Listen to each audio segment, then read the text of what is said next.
Halo, perkenalkan nama saya adalah Siska Julinda Yani Jega, NPM 1909300001. Saya semester 5, program studi pendidikan bahasa Inggris. Saya adalah mahasiswa dari Universitas Katolik Santo Thomas. Video kali ini adalah video untuk memenuhi ujian akhir semester saya dengan mata kuliah Filsafat Pendidikan. Bisakah saya meminta waktunya sebentar? Bisa, nggak apa-apa. Ada beberapa hal yang ingin saya tanyakan kepada Bapak mengenai filsafat pendidikan Ki Hajar Dewantara. Nah, kita mengetahui bahwa Ki Hajar Dewantara mempunyai semboyan yaitu Ingarsa Sung Tuladan. Artinya, di depan seorang pendidik harus memberikan teladan atau contoh tindakan baik. Semboyan yang kedua yaitu Ing Madya Mangun Karsa, yang artinya di tengah atau di antara murid, seorang guru harus menciptakan prakarsa dan ide. Dan semboyan yang ketiga yaitu Tutwuri Handayani, yang memiliki makna dari belakang seorang guru harus bisa memberikan dorongan dan arahan. Nah, yang menjadi pertanyaan saya adalah, apakah semboyan dari Bapak Ki Hajar Dewantara sudah diterapkan di sekolah SMP Negeri 2 Sitelu Ori? Oke, baik, terima kasih Mbak Siska.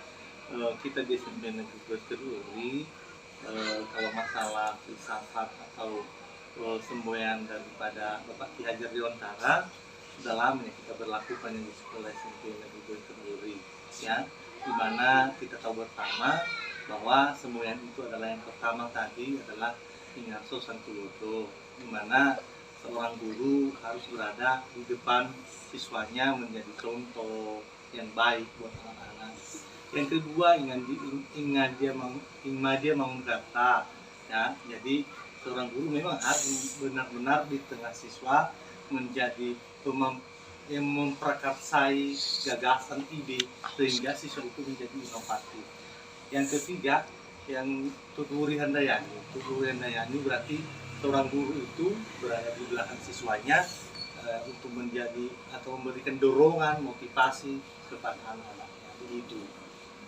Nah, pertanyaan selanjutnya, semboyan Ngarso Sung Tulodo itu kan memiliki makna bahwa guru mempunyai kewajiban untuk memberikan teladan kepada siswa-siswanya. Nah, apakah guru di SMP Negeri 2 Sitelu Ori ini sudah menjadi seorang teladan baik di tengah-tengah sesama guru maupun di depan dan di tengah-tengah peserta didik? Oke, jadi kalau di SMP Negeri 2 Sitelu Ori, kalau kita bilang dari sejumlah guru, ya tidak mungkinlah kita katakan sudah 100% melaksanakan Ingarso Santulodo ini. Hanya mungkin sebagian besar guru ya semaksimal mungkin mereka mengusahakan supaya menjadi teladan bagi anak-anaknya, menjadi contoh yang memang betul-betul patuh untuk diteladani oleh anak-anak.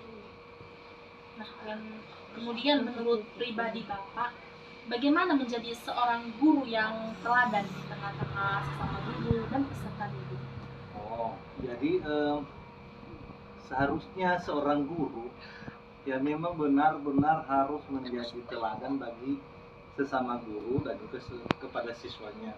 Misalnya kalau ada kegiatan ekstrakurikuler di sekolah, guru juga harus mengikuti seluruh prosedur yang ada, memberikan teladan kepada sesama guru. Artinya di mana seorang guru harus melaksanakan kegiatan, misalnya kegiatan ekstrakurikuler itu, jadi guru harus memberikan contoh seefektivitas mungkin, semaksimal mungkin, supaya bisa ditiru dan diikuti oleh guru-guru yang lain. Kalau kepada siswa, ya seperti tutur kata seorang guru bagaimana, ya kan, harus menjadi teladan.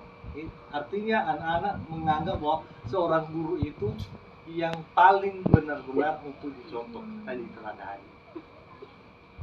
Kemudian Bapak, semboyan Ing Madya Mangun Karso kan memiliki makna bahwa sebagai seorang guru, kita harus bisa menuntun dan menyemangati siswa untuk terus berprestasi.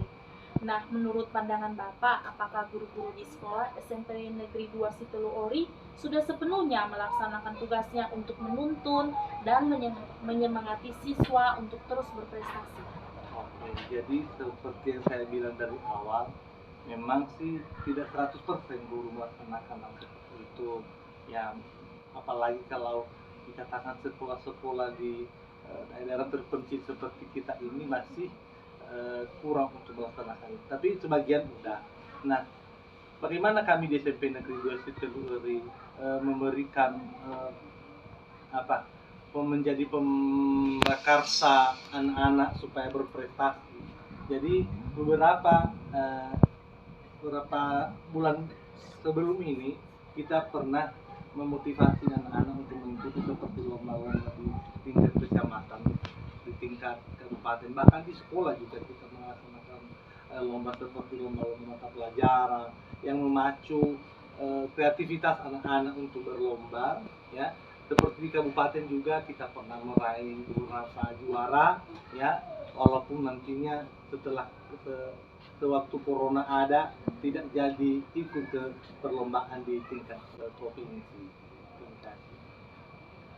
Dan kemudian kita pasti sering kan Pak menemukan banyak peserta didik yang malas dalam belajar. Dan kita sebagai seorang guru pasti memberikan semangat dan selalu memotivasi peserta didik. Nah, apakah setelah kita memberikan semangat dan memotivasi peserta didik itu, apakah ada peningkatan kepada peserta didik? Yang namanya siswa malas itu ya udah wajar saja terjadi di beberapa sekolah. Bahkan di SMP Negeri 2 Situluri, ya banyak siswa yang malas. Apalagi di masa-masa pandemi COVID-19, ya jarang belajar di sekolah. Belajarnya secara daring di rumah masing-masing.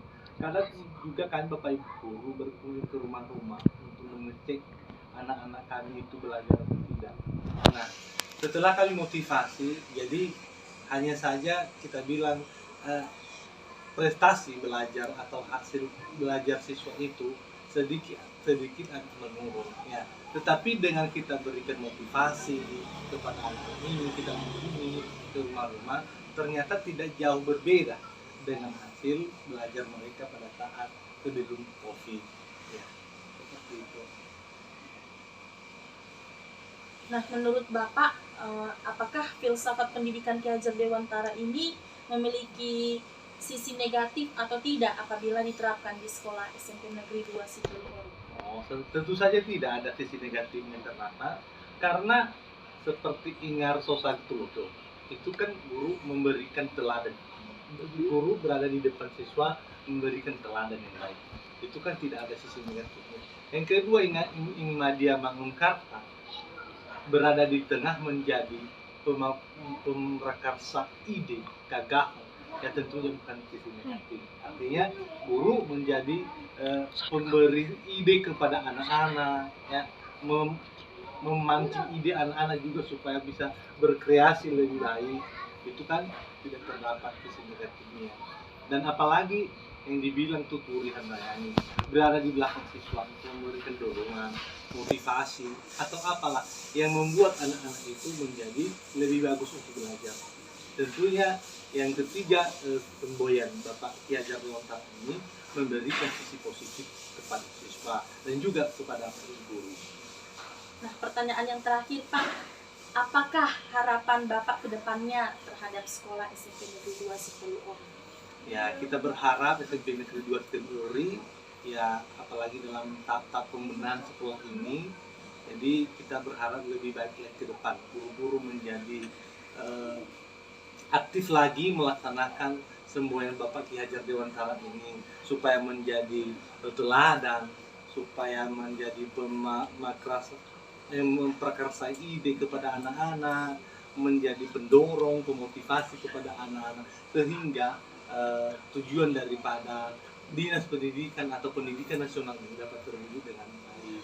Nah, itu dia. Baik Bapak, terima kasih atas waktunya. Sebelum saya mengakhiri wawancara hari ini, saya ucapkan terima kasih Pak. Semoga informasi yang Bapak sampaikan kepada saya bisa bermanfaat untuk saya di masa depan. Oke, terima kasih. Ki Hajar Dewantara mempunyai semboyan, yaitu Ingarso Sung Tulodo. Di depan seorang pendidik harus memberi teladan atau contoh tindakan baik. Ing Madyo Mangunkarso, di tengah atau di antara murid, guru harus menciptakan prakarsa dan ide. Dan Tutwuri Handayani, dari belakang seorang guru harus bisa memberikan dorongan dan arahan. Filsafat pendidikan Ki Hajar Dewantara ini sudah diterapkan di Sekolah SMP Negeri 2 Sitelu Ori, di mana pada semboyan yang pertama, seorang guru harus memberikan contoh yang baik kepada peserta didiknya. Semboyan yang kedua, seorang guru berada di tengah untuk memprakarsai gagasan atau ide, sehingga para peserta didik di SMP Negeri 2 Sitelu Ori menjadi lebih inovatif. Semboyan yang ketiga, seorang guru berada di belakang untuk memberikan dorongan atau motivasi kepada siswa. Guru-guru di SMP Negeri 2 Sitelu Ori juga sebagian besar sudah menjadi contoh yang betul-betul patut untuk diteladani, baik terhadap sesama guru maupun terhadap peserta didik. Setelah saya mewawancarai salah seorang guru di SMP Negeri 2 Sitelu Ori, yaitu Bapak Epia Zega SPD, beliau mengatakan bahwa untuk menjadi seorang guru yang dapat diteladani, seorang guru harus menjaga tutur kata dan tingkah lakunya. Guru-guru di SMP Negeri 2 Sitelu Ori juga memberikan semangat kepada peserta didik untuk ikut serta dalam kegiatan lomba dalam bentuk mata pelajaran yang memacu keefektivitas peserta didik dalam belajar, sesuai dengan semboyan Bapak Ki Hajar, yaitu Tutwuri Handayani, yang memiliki makna bahwa sebagai seorang guru, kita harus bisa menuntun, menyemangati, memberikan dorongan kepada siswa untuk terus berprestasi. Bahkan guru-guru di SMP Negeri 2 Sitelu Ori juga memberikan motivasi dan semangat pada peserta didik. Terlebih dalam masa pandemik ini, kegiatan belajar mengajar dilaksanakan secara daring. Guru-guru secara bergilir meluangkan waktunya untuk datang ke rumah-rumah para siswa untuk mengecek apakah peserta didik belajar atau tidak. Nah, selama pandemik, prestasi atau hasil belajar siswa sedikit menurun. Tetapi, setelah guru-guru memberikan motivasi dan berkunjung ke rumah, ternyata hasil belajar atau prestasi peserta didik tidak jauh berbeda dengan hasil belajar mereka sebelum pandemik. Oleh sebab itu, semoga guru-guru di SMP Negeri 2 Sitelu Ori menjadi lebih aktif menerapkan semboyan dari Bapak Ki Hajar Dewantara. Tidak hanya guru-guru di SMP Negeri 2 Sitelu Ori saja, tetapi seluruh guru di Indonesia menerapkan semboyan dari Bapak Ki Hajar Dewantara, supaya menjadi seorang guru yang teladan, seorang guru yang memprakarsai gagasan dan ide kepada peserta didik, serta menjadi pendorong dan pemotivasi peserta didik, sehingga tujuan dari Dinas Pendidikan dapat terwujud. Terima kasih.